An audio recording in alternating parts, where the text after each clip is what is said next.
Grief, we must understand, it is on many different levels. Somebody close to them died somewhere, they will feel this because within the body there is a certain process. Because what you call as a parent is the basis of this body. There is a very deep memory connection between the two.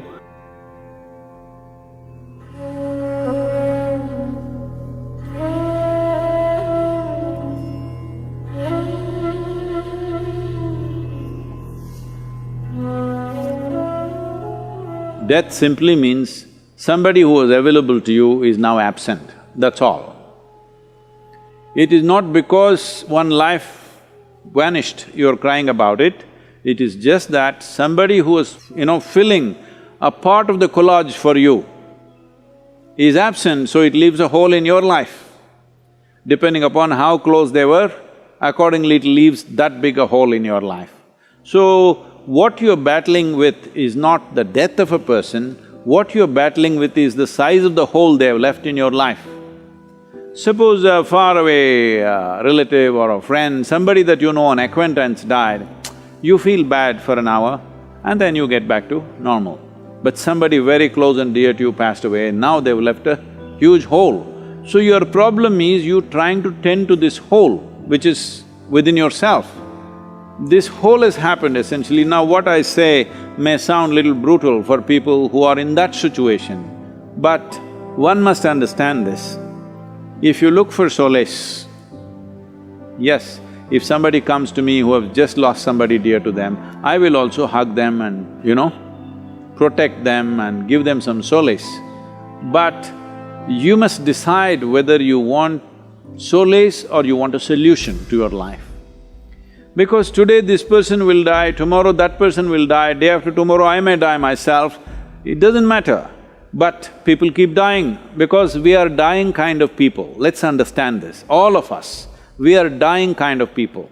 First thing that must be fixed in our mind, we are mortal by nature. So having said that, grief, we must understand, it is on many different levels. There is a psychological grief. In thought and emotion you suffer the loss of the person.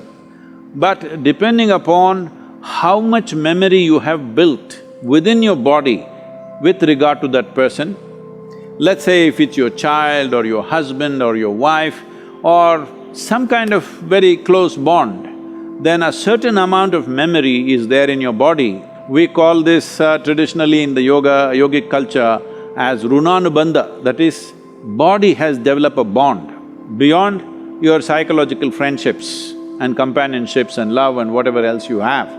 Body itself has done this. A whole lot of people feel this. Somebody close to them died somewhere, they have not received any information. Suddenly they feel their energies are gone and they're like… they don't know what's happened, but suddenly they're almost sick, they're feeling like that, completely drained out. Then after a few hours or few days, information comes that this person is dead. But well before the information came, they will feel this because within the body there is a certain process that the memory starts undoing itself and you feel like you're dumped. Your runanubandha with your parents or with your children is strongest till you're 21 years of age. Once you cross 21 years of age, it is called as the first quarter. In the yogic way of looking at it, 84 is the cycle of life. The first quarter is 21. Up to 21, if you lose a parent or if you lose a child below 21 years of age, the pain will not just be emotional, it'll be physical. It will manifest in the body because there is a strong runanubandha. But beyond 21, it is largely psychological and emotional. When we say runanubandha, what you suffer emotionally or psychologically, that's not what we're talking about. We are talking about physical memories. Bodies have memories. Because what you call as a parent is the basis of this body.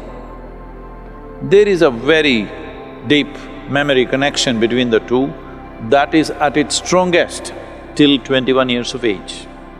Once you pass that, it is weakened. Is it gone? Not totally gone, weakened. Let us say you're 42 years of age and you're a man, then you still have a reasonably painful runanubandha. But let us say you're 42 years of age and you're a woman, your runanubandha is almost negligible. Not that it's not there, it's there, but very, very low. So, the suffering that you go through is largely emotional and psychological. If you're psychologically very stable, emotionally balanced, you will see you will handle it quite effortlessly because there is no physical turmoil going on in the system. But the same thing, if they lose their husband, that runanubandha is physically painful because that is a different type of runanubandha. A child below 7.5 years of age doesn't have much runanubandha. The mother and father may have enormous runanubandha, but on the other side, there is not much runanubandha. This is not just for psychological reasons. A child below 7.5 years of age doesn't suffer much, doesn't go through the turmoil physically. May suffer because of not being taken care of and, those kind of situations if they are there. I don't want to go into the detailed mechanics of what it is, but if you are over 42 years of age and you are a woman and you lost a parent, this is why in this culture, women are not required to do karmas. Karma is done for the dead, not so much for you. But if you're below 21 years of age, it's very, very important you do it because it's both for the dead and for you. It's very important for you because the person who died, whatever happens, happens. But your life can be in a constant turmoil because there is a physical memory which torments you at a different level. Even if you're mentally stable, emotionally very balanced, still there is a certain torment going within you. For this, there are yogic processes with which you can rejuvenate the system. There's a whole system of things to do. Here at the yoga center, we've kept it very alive. For people who lose their loved ones, we do certain processes so that the physical memory is taken away. Once the physical memory is taken away, the psychological suffering can be dealt with by the individual person much more easily. How to perform karmas and kriyas for dead if you are not able to physically do something? The simple thing is to go into a 3-day period of sadhana, because internally you can do this. Beyond a certain age, it is largely for the dead that we are doing it. But there is an element of that, it's not totally gone. Our bodies are never 100% free from the genetic process that we have received from our parentage. There is a way to be above that, but we are not absolutely free. Physical body functions in a certain way. So, just 3 days of withdrawal and a certain type of sadhana, if you don't know anything else, simply just do the Maha Mantra, Om Namah Shivaya intensely for 3 days as much as you can. A minimum of 4.5 hours a day if you do this, you don't have to really bother about that because it's also nice to withdraw, it's a sensitive time, but now deaths and funerals and what happens post-death is all become a social nonsense that you have to have people at home, you have to serve them drink, you have to serve them food. This… in the Western countries it's become a big thing, even in India, certain kind of thing is building up.